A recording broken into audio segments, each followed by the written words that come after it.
Imagine a secret hidden within you, something that Buddhist masters have kept for centuries, not in distant temples, but in the silence of your own mind.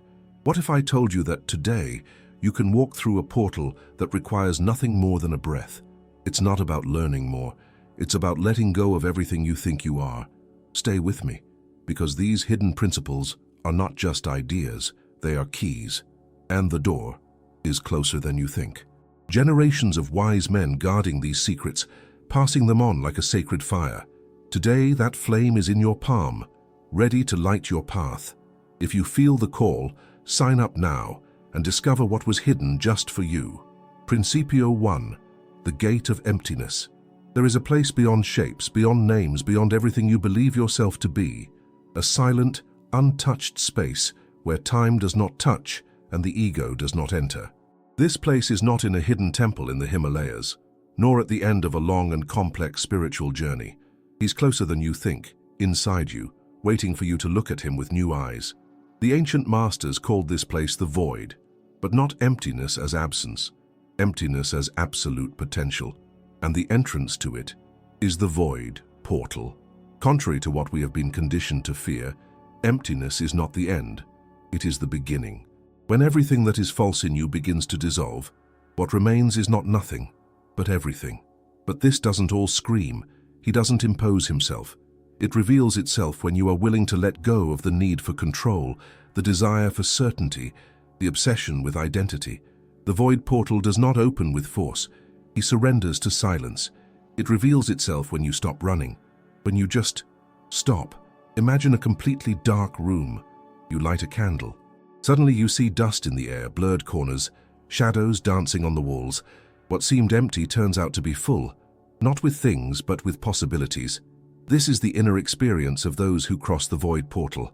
It's the moment when you let go of fixed ideas about yourself and begin to feel for the first time the real space of being, not what you show to others, not what you learn to represent, but that which observes all this, that which is. For a long time, we confused presence with occupation. We think that being full of activities, thoughts, and certainties is a sign of life. But what if it's the opposite? What if being truly alive is allowing life to happen through you without needing to hold it back? Zen masters say, the cup can only be useful because it is empty. And in the same way, your mind can only receive the new when it is not full of old noises. The void portal is not a place that can be reached. It is a state that is recognized, and he appears almost always in moments when everything seems to fall apart, when what you thought defined you disappears, when plans fail, when meaning disappears. That's when life puts you in front of the portal, and you have two choices, resist or cross. I remember a woman who lost everything in a fire. House, objects, memories, photos, clothes. Everything went up in smoke in minutes. She told me that for the first few days, she felt like she was floating in nothingness, a silent despair. But over time, he began to notice something he had never felt before: lightness. For the first time, I no longer needed to protect anything, set nothing. She started to walk more slowly, seeing beauty in previously ignored places. He began to smile with fewer reasons, and with more truth. In the center of the void, she found herself. Because that's what the void is, a reunion with the essence, not the version of yourself shaped by the world, but the conscience behind the mask. The void portal requires delivery, not technique. Courage, don't control. You don't force entry. You say goodbye to everything that is not essential, and she opens up. Many avoid this portal because it does not provide guarantees. It doesn't promise happy endings or clear maps. But those who cross over discover something that no spiritual manual can offer: peace without a reason, effortless freedom, the formless presence. The crossing happens in the silence between two thoughts, in the space between an emotion and the reaction. The moment you breathe and choose not to fill the moment with anything, and yet you feel like everything is there. That's the mystery, and also the miracle. You can access the void portal right now. Close your eyes, breathe. Feel the space between your inhalation and exhalation. That little gap is the beginning of the door. Watch your thoughts pass by like clouds. Don't hold any. See them for what they are, momentary forms. But you are the sky that remains. Empty, yes, but full. Silent, yes, but conscious. True spiritual transformation doesn't happen when you learn more, but when you let go, when you fall apart. And in this dissolution, what remains is what was always there, pure, untouched, eternal. This silent presence is what the masters called Buddha nature, not a place to reach, but what are you in when everything that is not you disappears. And that is why the void portal is called a cult, because he never shows himself to those who are seeking spiritual achievements, but it reveals itself to those who surrender. Principle 2, the inner altar flame. There is a living flame inside you. It is not the flame that you see with your eyes, nor the one that shines only in times of joy. It is the flame of the inner altar, a silent, sacred fire, often forgotten but never extinguished.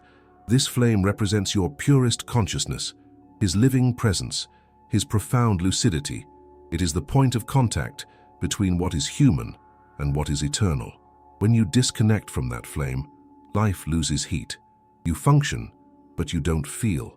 Smiles, but doesn't vibrate. And even surrounded by achievements, something inside seems cold, empty, distant. This principle is one of the most hidden, because it does not reveal itself through the mind, only through direct experience. The flame of the internal altar is not born with effort, nor with techniques. It does not respond to external formulas. It responds to the truth within. Every time you act in alignment with how you authentically feel, the flame grows stronger. Every time you lie to yourself, pretend, force yourself, or abandon yourself to please the world, it weakens you. It never disappears, but it stays buried, covered in ashes of everything you tried to be and without being you. This flame represents your spiritual center, and the internal altar, symbolically, is this invisible space where your soul kneels before its own essence. There are no idols, there are no intermediaries, just you and you. When this flame is alive, you feel its presence even in silence. It makes sense even without explanation. Feel life even on cloudy days. Because she warms up inside, regardless of what happens on the outside. And that is why the masters said, "He who keeps his inner flame burning never walks in darkness." The challenge is that modern life constantly takes us away from this altar. The rush, the distraction, the need to prove something, all of this disconnects us from the flame. We spent the day running and at night trying to sleep with restless chests. We look for meaning in things, in people, in titles, and we forget that true meaning does not come from outside. It emanates from within, from the flame that only asks for one thing: presence. Not perfection, not wisdom, just presence. When you are whole with yourself, the flame responds, and here comes the hidden power of the principle. This flame is also the source of your subtle strength, not the force that screams, that imposes, that wins, but the one that sustains, the one that resists chaos without becoming hardened, the one who goes through fear without surrendering, the one that remains even when everything falls. This strength comes not from what you know, but from who you are when no one is watching. It is this flame that keeps your dignity standing, that reminds you in the dark that there is light within, and that this light, even small, is enough to start over. It is said that a young monk named Rico spent years seeking awakening. He wandered from temple to temple, asking the teachers, "Where do I find enlightenment?" Everyone told him to go back inside, but he didn't understand. One day, exhausted, he sat down next to an old woodcutter. Rico confessed that she had lost everything: faith, motivation, meaning. The woodcutter, in silence, just lit a candle between them. They stayed like that for hours. At dusk, the old man said, "That candle wasn't lit now, it just burned again. The fire was always there." Rico cried. And there, for the first time, he felt a peace that didn't depend on answers. It wasn't a technique, it wasn't an accomplishment. It was just a memory. He was never separated from the flame. He had just been distracted from her. The next morning, he returned to the temple and created a simple altar. No images, no gods, no rituals. Just a space to sit in silence in front of your own presence. Since then, I repeated daily, "May I not forget the flame. May I not erase my truth to fit into the world." This story reveals something profound. Fire is not given, it is remembered. The altar is not a place, it's a state. And practicing this principle is less about doing and more about returning. Return to you. Return to the body. Return to silence. Return to the point where being simply is, without needing to justify itself. And every time you do this, even for minutes, your flame grows stronger. You can feel a calm in your chest, a warmth in your breath, a good silence. It's not an escape, it's a reunion. In practice, you can cultivate this principle with simple but intentional rituals. Light a candle in silence. Breathe consciously for a few minutes. Place your hand on your chest and listen to the heartbeat, writing unspoken truths. Honor your own pain without rushing healing. The flame of the inner altar does not need a spectacle. She asks for truth. It grows when you say what you really feel, when you act with integrity, even when no one is watching, when you stay with yourself, even when everything around asks you to run away. This principle is also the key to overcoming moments of spiritual discouragement, those days when everything seems stagnant without direction, when you feel like you are far from faith, energy, purpose. Don't look outside. Just stop, keep still, and tell yourself the flame is still burning, even if you don't feel it, even if it seems weak. Say it anyway, because the simple gesture of remembering is already a way of rekindling. Sincere intention is the match, and the silence, the oxygen. And the most beautiful thing about this principle is that when your flame is lit, it warms others. Not because you try, but because your presence becomes a fire that illuminates. You inspire without speeches, transform without wanting to control. It radiates without getting lost. And little by little, the world around you changes because your inner light is felt. And everything that is felt touches, cure, elevate, because the most powerful altar in the world is someone whole with themselves. And that's why the ancients said, it is not the temple that ignites the being, it is the being that ignites the temple. When you keep your flame alive, everything becomes sacred. The silence, the pain, the laughter, the doubt, everything becomes a live ember on an altar of presence. And at this altar, you don't ask, you don't beg, you just are, whole, gift, and deeply alive. Principio 3, the whisper of non-self. All your life you have been taught to be someone, to have a name, a story, a clear identity that I could present to the world. I'm like this, I like this, I can't stand that. And the more you reinforce this structure, the safer you seem to be. But there is a moment, subtle, almost imperceptible, when all this starts to sound strange. A distant echo forms between what you say you are and what you feel deep down. This echo is the beginning. It is the whisper of the not-self. A silent invitation that doesn't accuse, doesn't force, it just questions. And you feel it. Not with the mind, but with being. The feeling that something is wrong. Not with the world, but with the way you are seeing yourself in it. This whisper does not come amidst the noise. It manifests itself when everything slows down, maybe after a bereavement, a loss, a crisis, or maybe during an inexplicable moment of peace when nothing seems missing, but still, something inside you doesn't fit. This is where the whisper comes in. What if you're not that person you try so hard to be? What if everything you believe about yourself is just a story, told so many times that you've come to mistake it for truth? The concept of anatta, the no-self, is one of the most challenging teachings in Buddhism. He's not here to drag you down, but to show you that it's never taken so much effort to be someone, because you already are, but not in the way I imagined. The self, as we know it, is a character, a mental construction stitched together with memories, desires, traumas, labels, repetitions. It is useful, yes. It helps you navigate the world, communicate, function socially. But the problem starts when you forget that it's just a piece of paper. When the actor believes he is the character, life becomes prison, and the whisper of the not-self appears precisely to open this cell. At first, it's disconcerting. If I am not my story, who am I? If I am not my thoughts, nor my body, nor my tastes, what is left? The ego screams. But the whisper persists, because it comes from a deeper place, from a lucidity that doesn't need words to know that all of this is impermanent. In the Buddhist tradition, they say that true awakening begins when you stop identifying with the flow of the mind. Thoughts arise, you watch, emotions come, you feel them, but you don't hold on. And little by little you realize that there is something about you that never changes, something that was always there, even when everything around changed.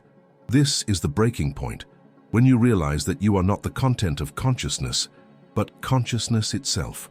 And there is no way to explain this conceptually. It's like trying to teach the taste of the sea to someone who has never dived. You have to be silent to understand, release to play.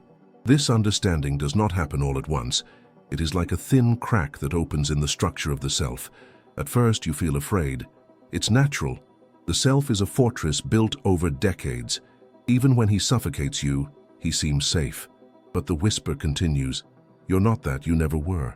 And if you have the courage to follow that calling, something starts to change in the way you see everything.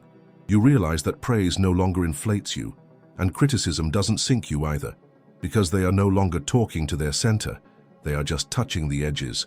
I remember a young woman who, as she began her spiritual journey, became obsessed with finding her true self. I tried to define it in words, in symbols, in archetypes, but the more he searched, the more distant he felt. Until, in deep meditation, she had a clear glimpse. Everything she tried to define was just another layer of ego masquerading as spiritual quest. She didn't need more definitions. She needed to strip them away. At that moment, she cried, but not out of sadness. He cried like someone waking up from an old dream. The whisper of the not-self had become a call. This principle does not propose to nullify your personality or deny your functional individuality. He doesn't say you don't exist. What it invites is to realize that you are not just this limited version that you believe you are, that there is a space in you that observes everything, but is nothing like that. This space is free, untouched, eternally present. And when you start to live from it, something magical happens. The masks fall and yet you remain whole, because he finally stopped hiding behind them. In everyday life, this whisper can manifest itself in small moments. A conversation where you feel like you are playing a role. A decision that seems right, but does not resonate internally. A compliment that sounds fake, but that you accept to maintain your image. In these moments, stop, breathe. Ask yourself, who is reacting here? What in me is wanting approval?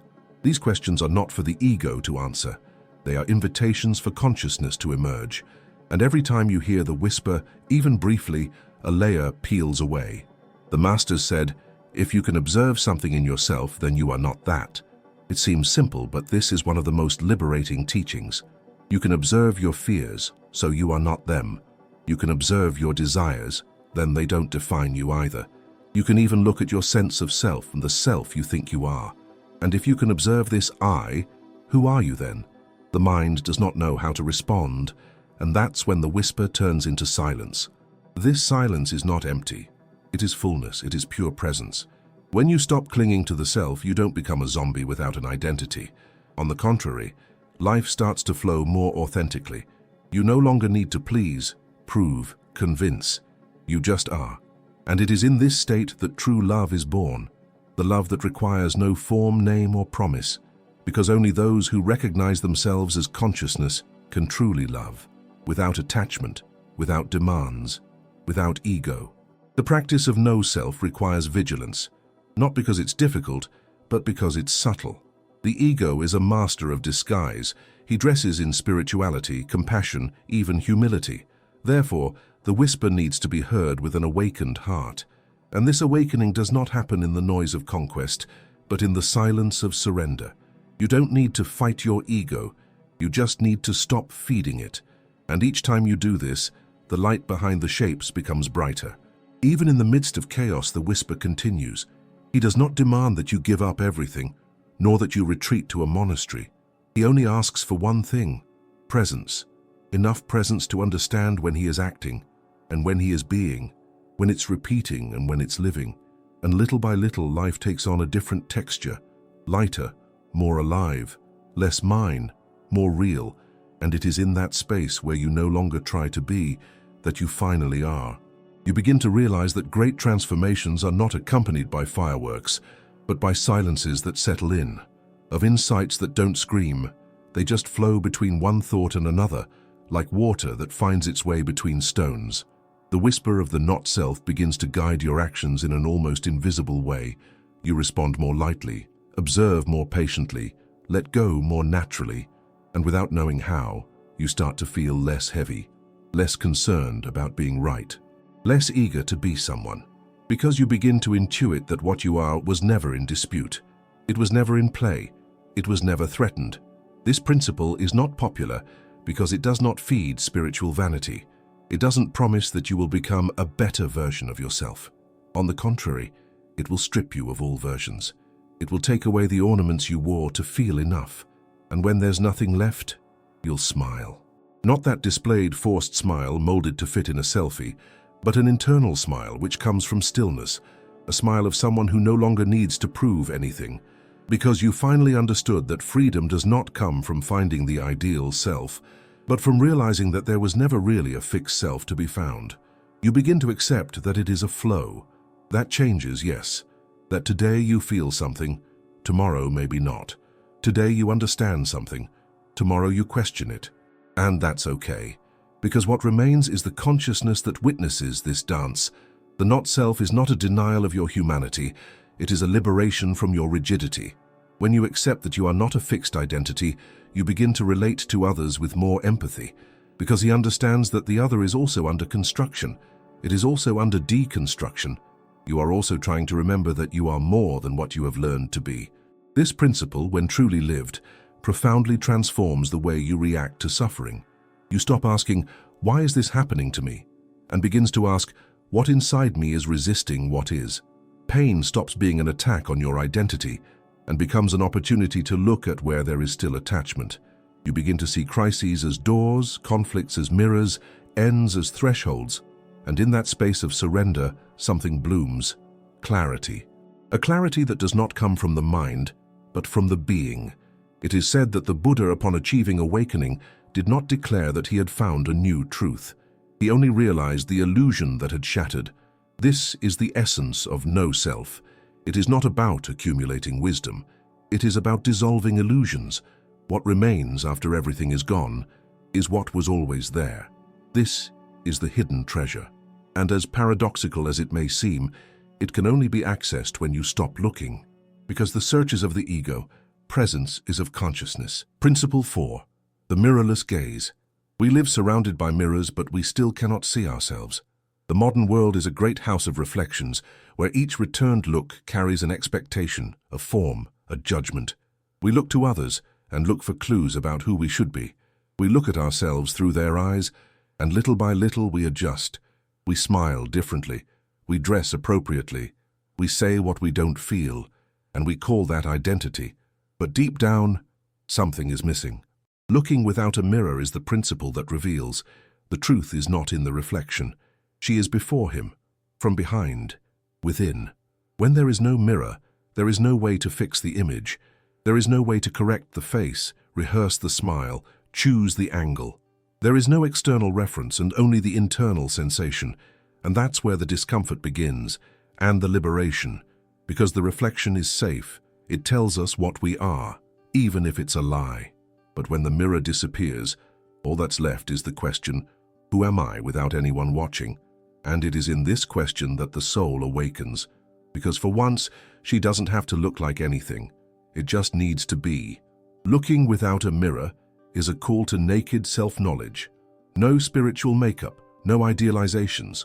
Without the acceptable masks of society or the mystical community, it requires courage, courage to see beyond appearances, courage not to use others as a thermometer, courage to face yourself with eyes empty of concept and full of presence. And this courage is only born when you understand that the reflection will never give you back whole, because it only shows the shape, and you don't fit into a shape. This principle does not invite us to abandon the world, but to see beyond it. It is possible to live among mirrors and still not depend on them.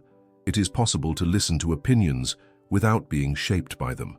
It is possible to see a reflection and remember, this is just a part, not the whole. When you start to practice looking without a mirror, something silently transforms. You stop living because of the impact. Stop measuring the value of an action by applause. Stop trading your truth for belonging. And interestingly, that's when you truly begin to belong to yourself. This look is not an act. It's a way of being. It manifests itself in the way you listen, the way you move, the way you breathe.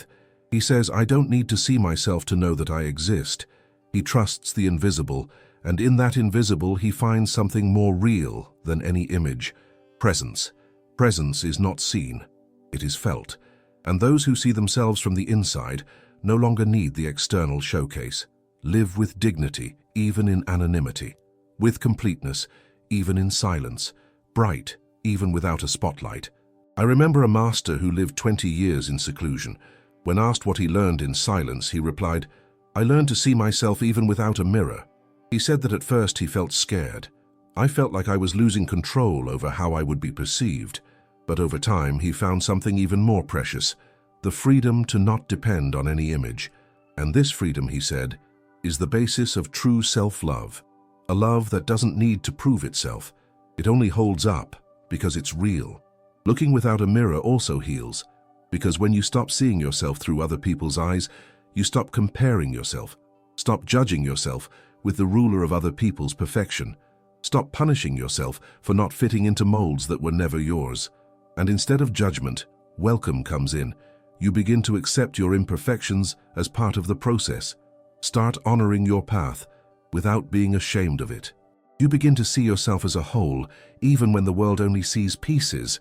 This principle also makes you more human, because the less you depend on the image, the more you can see others without projecting. You stop waiting for others to confirm you, and you start to relate to what he is, not what he represents. Connections become more sincere, the bonds lighter, the silences more comfortable, because there is no longer the burden of acting out, just the space to be. In practice, cultivating the gaze without a mirror is an exercise in feedback. Whenever you find yourself trying to adjust to be accepted, stop, breathe, ask, is this really mine? When you feel the temptation to measure yourself by likes, looks, compliments, return to the center. Remember, all of this is reflection, not essence. The world can admire you or reject you, but none of that touches who you really are, because the truth doesn't live on the surface. She lives in the silence of those who know their own worth. This principle also teaches about vulnerability. He shows that it's okay to not know, to make mistakes, to change, because those who are not stuck in the image are not afraid of rebuilding themselves. You don't need to pretend to be sure. You don't need to pay for perfection. It can be a process, out loud, with an exposed soul and a whole heart. And that is immensely powerful, because those who live like this inspire, even without wanting to. It transforms even without realizing it, healing, just by existing with truth. Looking without a mirror is not a gift for a few. It's a return to the natural, a fresh start, a relearning to see yourself without filters, without frames, without templates, a way of life where the center is internal, and everything that comes from outside just passes by. When you look like this, you see the world with more compassion and see yourself more lightly, because he finally understands what matters most and was never visible. And when you go through this principle in its entirety, one thing reveals itself. You have always been more than what the mirror showed, because the mirror sees the face, but the look without a mirror sees the soul. Principio 5. The cloak of detachment. What you hold tightly begins to hold you back, and what you try to control starts to control you. This is the silent paradox that inhabits almost all human suffering. When you want to make sure something never ends, you live anxiously. When you try to keep someone close at any cost, you distance yourself. When you don't accept that everything changes, you get hurt with each change. The cloak of detachment is not an invitation to coldness, it is a call to freedom, a gentle reminder that it is possible to love deeply without imprisoning yourself. Wearing this mantle is an act of courage. It's saying, I choose to be involved, but not to lose myself. It's being present with what is, not what should be. Detachment is not indifference. It is spiritual maturity. It's knowing that everything that exists is transitory, but still worth living. It's like holding sand in your open hands. It remains, but if you close your fist for fear of losing, it escapes. That's what bonds are like. The phases, the versions of you that once made sense, and then asked to leave. Buddhism teaches that attachment is the root of suffering, but that doesn't mean we should live distant or disconnected.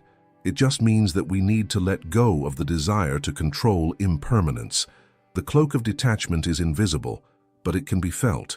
It envelops you when you take a deep breath before insisting, when you let someone go with love, when you accept that a door has closed, and instead of punching it, you turn the other way and walk. It is woven of trust, delivery, presence. Letting go is a process. This doesn't happen all at once. It is made up of small internal gestures, of realizing you're holding on to something, an idea, a person, a plan, and deciding to let go, even if it hurts. No, because it doesn't matter, but because you matter more. When you put on this mantle, you begin to realize how much you carried without need, how much I fought to keep what I already wanted to go, and how much the lightness of letting go can be more powerful than the strength of insisting. I remember a man who lost everything in a financial collapse: company, status, routine, friends. The pain was immense. But after months in the dark, he said something I've never forgotten. I discovered that it wasn't me who had things, it was things that had me. And it was only when everything fell that he could rebuild himself, freer, more true, more whole. He didn't choose to lose, but he chose not to destroy himself with the loss. And there, without realizing it, he had donned the cloak of detachment. This principle is not easy, but it is profoundly liberating. It requires constant practice, because attachment disguises itself. It pretends to be love, to be loyalty, to be dedication, but you know the difference. What arrests suffocates, what flows liberates. Letting go is allowing life to happen. It's trusting that what's truly yours won't go away, and that what goes away, it wasn't meant to stay. It's making space. It's cleansing your soul like someone preparing the ground for flowers you haven't even seen yet. In practice, this means pausing before reacting.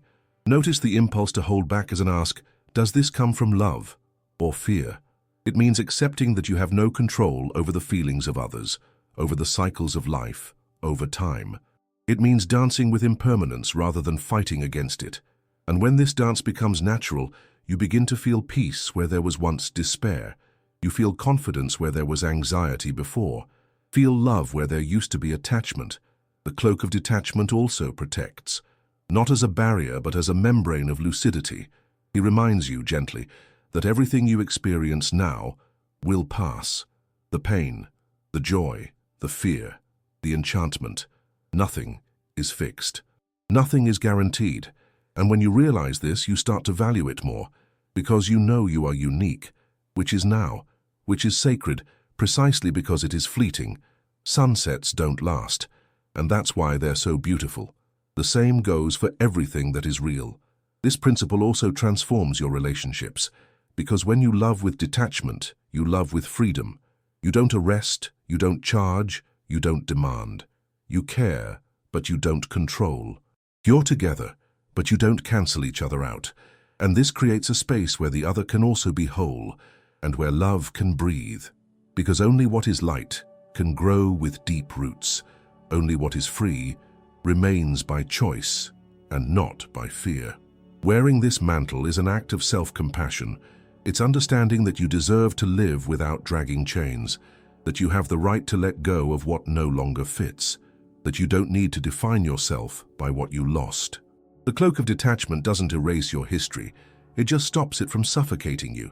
It allows you to walk with your hands more open, with a calmer heart, with clearer eyes. It returns you to the now, the only place where peace is possible. This principle does not say, do not suffer.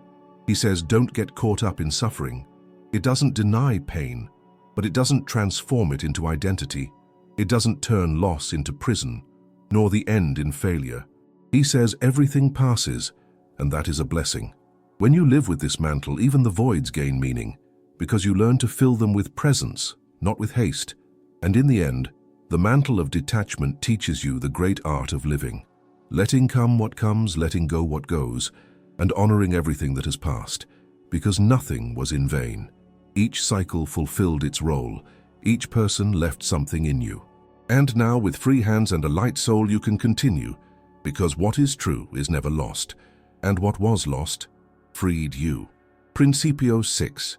The Path of the Hollow Reed. There is an ancient image used by the wise men of the East to describe the awakened being, the hollow reed. A thin, simple bamboo, completely empty inside, does not accumulate, does not retain. It only allows the wind to pass through it, and as it passes, it sings. This is the essence of the empty cane path. A deep hidden principle that teaches, the more you empty yourself, the more something greater can flow through you. The ego wants to be full of reason, of control, of opinion, but the soul wants to be a channel, conductor of the invisible, messenger of what cannot be said, only meaning. Being an empty reed is not cancelling yourself out. On the contrary, it is aligning with the stream of consciousness. It's about being an instrument, not an obstacle. It is acting, but without identifying with the action. It is serving without expecting recognition. It's talking without wanting to dominate. Bamboo doesn't fight the wind. It doesn't try to define the sound that will come out. It just opens up. And this sound, when it comes from the soul, transforms everything around it, because it carries silence inside. It carries the sacredness of delivery. The ego fears this emptiness, because where there is no resistance, there is no space for your stories. But practicing this principle is not about killing the ego. It's about not feeding him. It's about learning to clean your canal every day, like someone sweeping the entrance to a temple before the sun rises. You take care of your internal space, not to decorate it, but to keep it free. Free from the need to be someone. Free from the rush of controlling everything. Free from the illusion that only those who produce all the time are valuable. This path requires listening. The hollow reed does not impose. She allows it. And so you become more sensitive to the subtleties of life. An intuition that was previously stifled now speaks. A break that was previously avoided is now welcome. You realize what needs to be done, not because you thought too much, but because you felt it. And the cleaner your internal structure, the clearer this guidance will be. It's like hearing the melody behind the noise, the call behind the confusion, the sign that only appears to those who are silent enough to notice. In practice, this principle may seem simple, but its depth is immense. It's choosing to respond with presence instead of reacting in a hurry. It's speaking truthfully rather than just saying what is expected of you. It's listening, not to respond, but to welcome. It's allowing life to pass you by, without trying to capture it, without trying to tame it. Just as music is not kept in a container, the sacred is not imprisoned either. It just flows, and you only notice it when you're not trying to control everything. I remember a woman who for years tried to be everyone's savior. He had advice, solutions, explanations, but I was tired, resentful, without energy.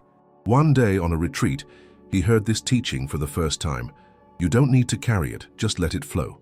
What she was holding on to wasn't love, it was weight.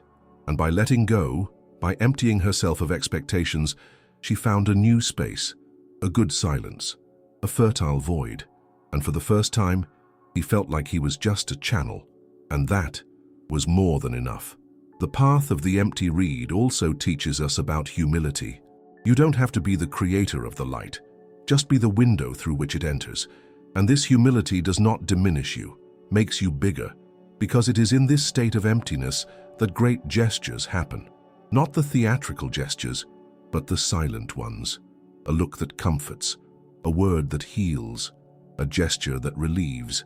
You won't know where it came from, but you'll feel like it passed through you.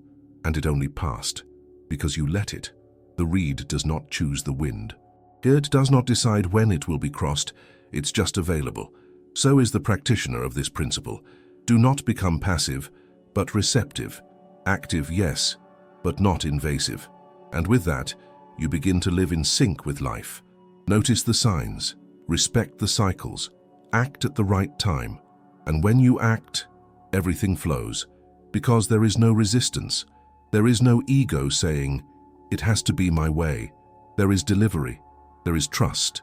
There is a dance between what you feel and what you do. This principle also reveals the value of silence, because the purest sound can only be heard when the mind becomes still. And in that silence, you realize that you don't need to say so much to touch someone. You don't have to do that much to be useful. It just needs to be gift, whole, available, a clean presence, unpolluted by the desire to please or to prove, a presence that doesn't compete.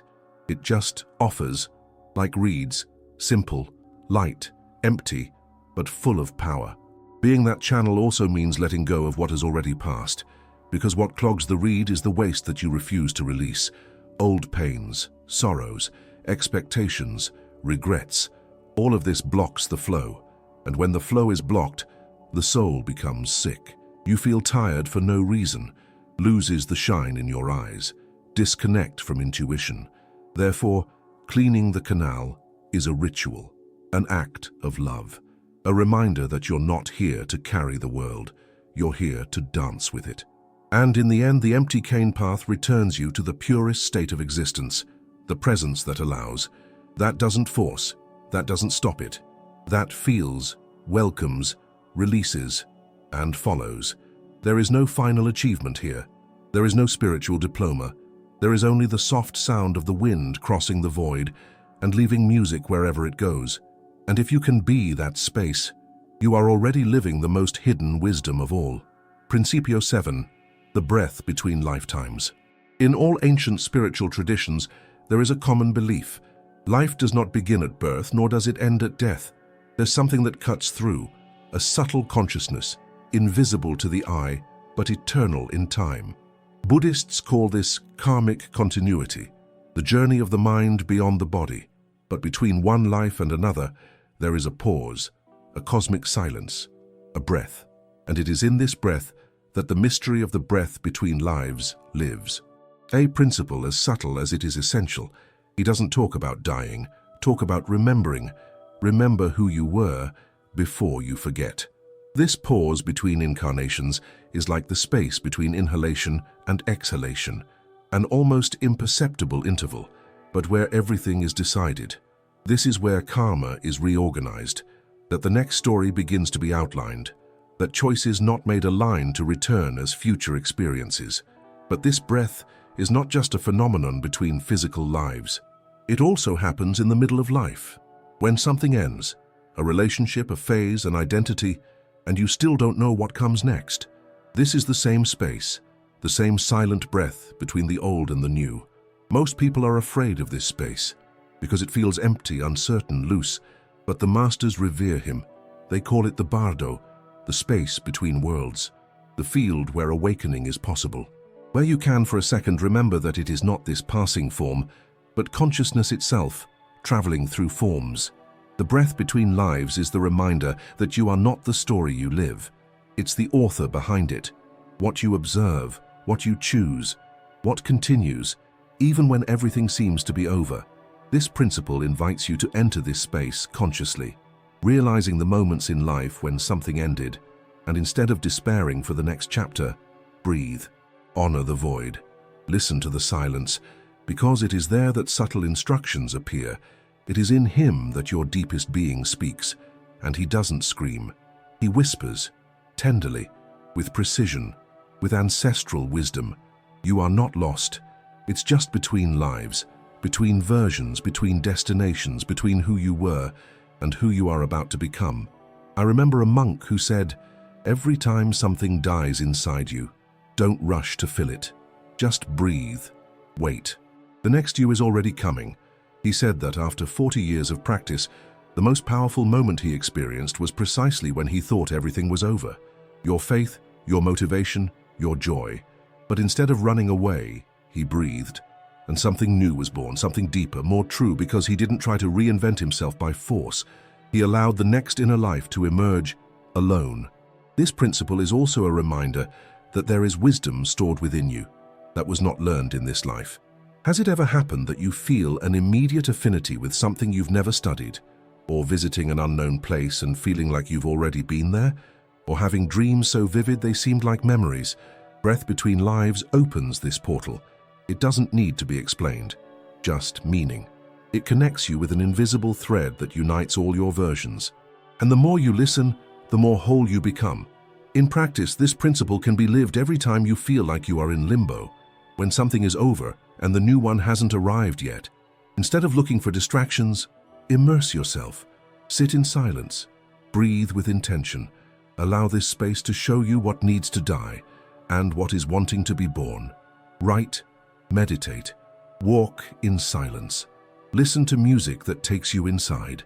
This breath is not inertia, it's pregnancy. It is the womb of rebirth, and if you respect it, something new will be born with more strength. Breath between lives also transforms your relationship with death Because you come to understand that the end is not the end. It's transition, shape change. When someone leaves, they don't disappear. Just move on to the next breath, on to the next chapter. And when you truly access this, grief transforms. The pain remains, yes, but it is crossed by a thread of peace. Because you know that everything continues, that love doesn't die, that consciousness does not cease. Just change your clothes of body from the scene. This principle also teaches you to let go with more serenity, because you understand that everything that goes around and somehow comes around, everything you need to live, it will find you at the right time. No need to force or run. You just need to breathe, trust, allow. Existence is circular, and you're dancing with her. Sometimes it leads, sometimes it is driven, but it's never outside of the music. The secret is to accept the pause as part of the dance, because without it, there is no beat. The space between one version of yourself and another is the most fertile place there is, but it only flourishes for those who respect the time of silence. It is in this breath that old traumas can be healed, that repetitive patterns can be seen clearly, that choices can be redone, this time with awareness. What looks like stagnation is soil being fertilized. What seems like absence is presence in preparation. What seems empty is life waiting for its next form. And in the end, this principle returns you to the mystery, the certainty that we don't know everything, and we don't need to know. Just breathe, be attentive, be present, because consciousness didn't start with you, and it doesn't end here. You are a living page in an endless book, an eternal instant in a dance of shapes. And when everything seems uncertain, return to this point, the silent breath between two lives. This is where the new beginning lives. Principle 8. The sacred disintegration. There are moments in life when everything that seemed solid begins to fall apart. Certainties slip through your fingers, plans fail. The identity built with so much effort no longer makes sense. You feel like you're breaking apart, piece by piece, part by part. At first, this seems like a meltdown, a ruin. But what few realize is that this disintegration has a sacred purpose. She is not destroying you. It's clearing everything that isn't you. Therefore, this principle is called the sacred disintegration. The ego fears this process. It was made to maintain structures, protect narratives, sustain personality coherence. But the soul is not interested in coherence. She is interested in truth, and the truth, sometimes, can only be revealed after the collapse, when the shell falls off, when masks no longer fit, when the old version of you doesn't hold up. Disintegration comes like an internal earthquake, and where the ego sees end, consciousness sees space. Space for the new, space for the real, space for what was trapped to finally breathe. This principle is hidden because it is rarely taught. Many modern masters prefer to talk about construction, strength, light, but disintegration is equally divine. It is the autumn of the soul, the moment when the leaves fall so the roots can breathe. It's not glamour, it's raw truth. It's facing yourself without titles, status, certainties, and realize, I'm still here. I still am, even with nothing to show for it. Even without a name to call me, there is still life. And maybe this is the first time she's real. I remember a young man who, after a string of losses, told me, I feel like everything is broken inside me. I looked in silence. And then he said, maybe it's not broken. Maybe it's shattered enough for the light to come in. And he cried, not of pain but of relief, because for the first time he no longer needed to keep himself together. He could allow himself to fall. It could be dismantled without getting lost. And at that moment he began his rebirth, not despite the fall but thanks to it. The sacred disintegration is the point at which you lay down your weapons, where resistance falls apart, where you stop fighting to maintain what no longer exists. And it begins slowly to open up to the unknown. At first everything seems dark, lonely, but it is in this darkness that the seed germinates. It is in this silence that the new voice begins to be born. A softer voice, more true. A voice that doesn't scream to be heard, because it comes from deep inside, and everything that comes from the bottom remains. This principle teaches that falling is not failure. It is a function of spiritual gravity. What is false in you will sooner or later fall. The only question is, will you resist, Or will you allow the fall to take you closer to your essence? When something inside you starts to fall apart, breathe. Sit with the pain. Listen to what she wants to show. Don't try to rush. Don't try to rebuild yourself ahead of time, because perhaps for a while it is necessary to be formless, so that the new form is born from the inside out. In practice, this principle can manifest itself in unexpected ruptures, the end of relationships, illnesses, existential crises. Instead of trying to cover the holes, honor them, name the pain, write about what is dying, cry what needs to be cried. There is a profound intelligence to this breakdown, and it only reveals itself to those who are willing to cross, not escape. Each part that breaks reveals another that was hidden. And little by little you realize, the more it falls apart, the more it reveals itself. Sacred disintegration also redefines what strength is, because strength here is not resisting. It's allowing. It's sustaining the discomfort of not knowing. It's not rushing to look good. It's not pretending light where there is shadow, and that requires immense courage. The courage to be real. The courage to bleed inside without having to stop it in a hurry. The courage not to perform spirituality, but to live what is really happening. This courage is not noisy. She is silent, firm, gift. This process is sacred because it returns you to the essential. After the fall, you look around and realize that what's left is what matters. A sincere look, a conscious breath, a gesture of compassion. You no longer need to prove anything, nor accumulate, not even compete. Everything that was once armor now feels like weight. And in place of armor, skin comes in. In place of effort, presence comes. In place of performance, being comes in. This principle also sets the stage for true love, because only those who have allowed themselves to fall apart can love without control. You can accept others without wanting to shape them. You can offer support without having to be a hero, because you understand that we are all breaking ourselves and rebuilding ourselves all the time. And that look, the look of someone who knows what it's like to fall apart inside, is the look that heals, the look that welcomes without judgment, the look that holds, even in silence. The sacred disintegration is not the end of the journey. It's the portal, the space between the old version and the awakened being. And the more you let go of what isn't, the closer you get to what you always were. The real you is not lost in the fall. He reveals himself in her, because what's real doesn't break. It only emerges when everything else is gone. As you've journeyed through these hidden Buddhist principles, you've touched something timeless, a silent power that doesn't demand, but transforms when you surrender to it. This isn't the end, it's just the beginning of what's possible when you let go and step into the mystery. Want to uncover more? Follow the playlist linked below, where the other parts of this series are waiting for you. Each step takes you deeper, closer to the essence you've always carried within. Don't stop now, let's keep walking this path together.